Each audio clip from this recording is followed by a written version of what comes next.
Hello guys, welcome back to my channel and চুল সোজা করা ব্লগ।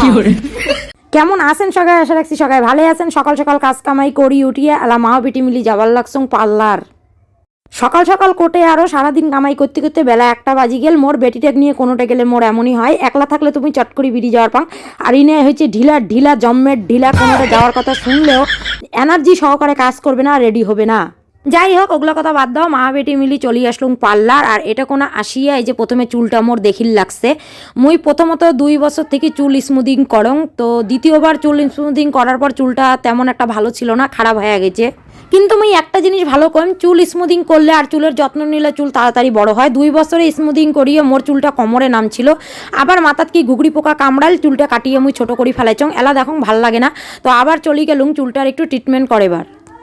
তোমরা এলা কবেন টাকা থাকলে যা হয় বাবা, মানুষ পার্লার যায় ঠিকঠাক করে। তোমারগুলো যেমন তেমন, মুই কিছু কিছু মানসিক এই কথাটা কওয়া ধরছ, কারণ প্রতিনিয়ত মোক এই কথাটা শোনায়। তো যাই হোক, কোনো ব্যাপার না, মোর টাকা বেশি হয় নাই ভাই।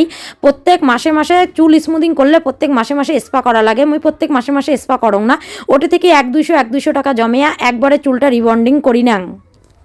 প্রথমে ভাবছিলাম যে স্পা করিম, সত্যি কথা কইতে গেলে মুই স্পা করার জন্যই আসছং, যেহেতু 1 বছরে একটাও স্পা করং নাই। সেই ওই বছর সরস্বতী পূজার 1 মাস আগত চুলটা মুই স্মুদিং করছিলুম, আর মধ্যেখানে একটা স্পাও করং নাই। মুই বাড়িতেই কোনো রকম করিয়া আর কি নিজের স্পা নিজে করং, আর প্রতিনিয়ত কন্ডিশনার ব্যবহার করং। তার জন্য মোর চুলটায় কিন্তু জট বাঁধে না। তোমরা কিন্তু শ্যাম্পু করলে অবশ্যই কন্ডিশনার ব্যবহার করবেন, দেখবেন চুলটা তোমার ভালো থাকবে, তাতে ছোট চুল হোক আর বড় চুল। তো এটা কোনো মোরালা মাথা ধুয়ে দিবার লাগছে, মানসি পয়সা দিয়ে কাজ করাইলে কত সুখ পাওয়া যায় দেখছেন। তো যাই হোক, অল্প পয়সা তো সুখী হওয়া যায় গাই, সবসময় সংসারের দিকে খেয়াল দিলে হয় না। যেহেতু রাস্তাঘাটে বাচ্চা কাচ্চা নিয়ে চলতে লাগে, আর সোশ্যাল মিডিয়ায় একটু যুক্ত থাকলে পরে নিজে একটুখানি পরিপাটি করে রাখাটাই উচিত, যেটা মুই মনে করং। তো দেখো, শুধু সোশ্যাল মিডিয়ায় কাজ করার জন্য না, মুই কিন্তু এত বছর থেকে সোশ্যাল মিডিয়ায় কাজ করং, একটা টাকাও কিন্তু ইনকাম করির পাং নাই। মুই টাকার জন্য না, মুই ভাবং কি এই যে সুখের একটা দেয়া, এই সুখ দুঃখ মিলি যে আমাকে ভগবান দেহটা তৈরি করি পাঠাইছে, আমরা যদি এই শরীরটা যত্ন সহকারে না রাখি, মরি গেলেই কিন্তু আমাকে পড়ে আর ছাই করে দিবে, বুঝছেন। তো যতদিন বাঁচি আছেন, সংসারে সবার যত্ন নেওয়ার পাশাপাশি নিজের যত্নটা নেওয়ার চেষ্টা করবেন। দেখো, মুই থাকুন গ্রামত, অনেকেই অনেক কথা কয়। তো মোর কিন্তু ছোটোবেলা থেকে শহরত মানুষ, হয়তো বাবা ছিল না, দাদা ছিল না, মাও কিন্তু আমাকে অনেক যত্ন সহকারে যতদূর পাচ্ছে আমাকে মানুষ করছে। তো ছোটো থেকেই পরিপাটি থাকা স্বভাব, তো সেই স্বভাবটা আর চেঞ্জ করির পাং না। যাই হোক, আমার মাও ভালো, সবার মা ভালো, সবার মাই সব বাচ্চার কেয়ার নেয়। আর আমার বরটাও কিন্তু ভালো, সেই কপাল করি একটা বর পাইচং। সংসার চালানোর পাশাপাশি যতই কষ্ট হোক মোর যথেষ্ট কেয়ার করে। মোর কোন জিনিসটার দরকার না দরকার সব দিকে খেয়াল রাখিয়া বছরে অন্তত একটা ধরো 2000 হোক 3000 হোক মোটা টাকা হাতে দেয়, দিয়ে কয় যে যাও পার্লার যাও, যায়া নিজের একটু পরিপাটি করিয়া তোমার মন যা চায় নিজের যত্ন নিজে নিয়ে আইসো। সারা জীবন তো সংসারের জন্য করো, তো নিজের জন্যও সময় দেওয়া দরকার। তো সারা জীবন যেন উনার সাথ মুই পাং, যতবার জন্ম নিম মুই উনাকে বর হিসাবে চাং। মুই আগের ভিডিওতে কইচং এলাও কং যে এত মধ্যবিত্ত সংসারের থাকা সত্ত্বেও, সংসারের এত চাপ থাকা সত্ত্বেও ইনি কিন্তু মোর যথেষ্ট কেয়ার করে। তো দেখো, এটা কোনো মোর চুলটা ওয়াশিং হয়ে গেছে, এলা চুলটা শুকিয়ে তারপরে ফাইনালি কাজটা শুরু হবে। আর এই যে মেয়েটা দেখতেছো, এই মেয়েটাও কিন্তু খুব যত্ন সহকারে মোর আর কি চুলটা ভালো করে ধুয়ে দিছে। আর ইনের বয়স কিন্তু খুবই কম, মোর বেটির বয়সী, যেটা সত্যি কথা কইতে গেলে। আজকালকার বাচ্চা কাচ্চা কিন্তু বসি থাকে না, মা বাবার টাকার উপরে ভরসা করে না, পড়াশোনার পাশাপাশি নিজের কিভাবে হাত খরচাটা আসবে সেই বুদ্ধিটা কিন্তু আমরা ঠিক করি নাই, ঠিক নিজের কাজ নিজে করিয়ে 2 পয়সা ইনকাম করে।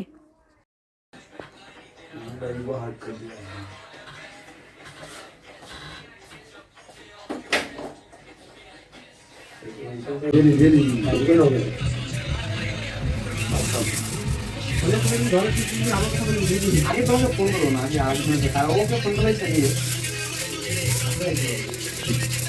আমি এখন তোমার বন্ধুদের থাকে আমরা ভিতরে বলছি সিট করে না, আমি লিখে তোর গেছে তার জন্য পুলিশ লাইন দৌড়তে দৌড়াও দৌড়াও না, আমি তো আবার বলতাই ভাই, আমি তো কেন আসবো জানি না খুলে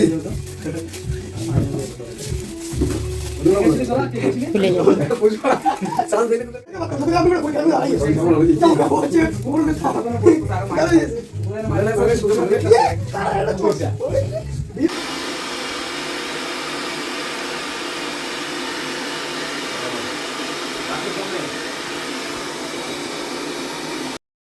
চুলটা চুলটা সেকশন করিয়ে ক্রিম ট্রিম লাগাইয়া চুলটা মোর আরেকবার ওয়াশ করি নিচে। আর এলা দেখো হেয়ার ড্রায়ার দিয়ে শুকিয়ে এলা হচ্ছে মেন কাজ হচ্ছে টানাটানির পালা।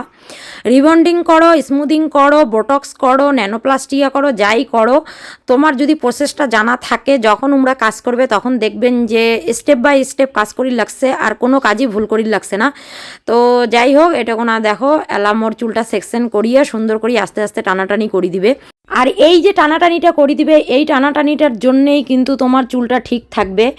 আর যদি নিজে আর কি চুলটা স্পা করে বাড়িতে ক্রিম ট্রিম লাগায়া যদি তোমরা রাখির পান সুন্দর করে যত্ন সহকারে রাখির পান, এইটা কিন্তু প্রায় 1 বছর কেন গাইস, প্রায় 1.5 বছরের কাছাকাছি যায়। মোর তো যায়, অনেকেরই দেখো 1 বছর 8 মাস না যাইতেই চুলের অবস্থা আবার খারাপ হয়ে যায়। কিন্তু মোর চুলটা যদি একটু কার্লিও হয় তারপরেও কিন্তু চুলটা স্মুথ থাকে, কোনো রকম জট পাকে না। আর অবশ্যই উমার সাজেস্ট করা ক্রিম আর উমার সাজেস্ট করা শ্যাম্পুই তোমরা ব্যবহার করবেন, আলাদা করে কোনো শ্যাম্পু ব্যবহার করবেন না। তাহলে দেখবেন যে আলাদা করে যদি কোনো শ্যাম্পু ব্যবহার করেন তাহলে দেখবেন যে চুলটা কিন্তু অতদিন স্টে করবে না। উমার গায়ে যত জোর আছে তত জোর দিয়ে চুলটা টানাটানি করিয়ে এমন করে সোজা করে দিবে, বুঝছেন। আর যার মাথা তার মাথার অবস্থা কেরাসিন হয়ে যাবে। মোর যেমন মাথা ব্যথা, একদম এতটাই ব্যথা করি লাগছিল কর মতো না। তো ফাইনালি টানাটানি করিয়ে মোর চুলগুলো সোজা করে দিল, আগে থেকেই একটু সোজা ছিল আরও সোজা করে দিল। তো এলা কেমন লাগছে অবশ্যই কমেন্টে জানাবেন। আর ভালো লাগলে পরে অবশ্যই একটা লাইক করে দিবেন। আর অতিরিক্ত ভালো লাগলে পরে তোমরা এই পার্লারত আসিয়া অবশ্যই নিজের কেয়ার নিজে করে যাবেন। বেশি টাকা লাগে না গাইস, তোমরা যদি 12 মাসে 1200 টাকা জমের পান আর কিছু টাকা জোটেয়া কিন্তু আর কি নিজেরা সুন্দর করা যায়। তো যাই হোক, এই দেখো হয়ে গেছে ফাইনালি, খালি আরেকবার ওয়াশ করা লাগবে, ব্যাস। এই ওয়াশটা আজকে না গাইস, পরের দিন যায় করার লাগবে। তো কেমন লাগছে অবশ্যই কমেন্টে জানান। তো চলো টাটা বাই, সবাই ভালো থাকেন, সুস্থ থাকেন।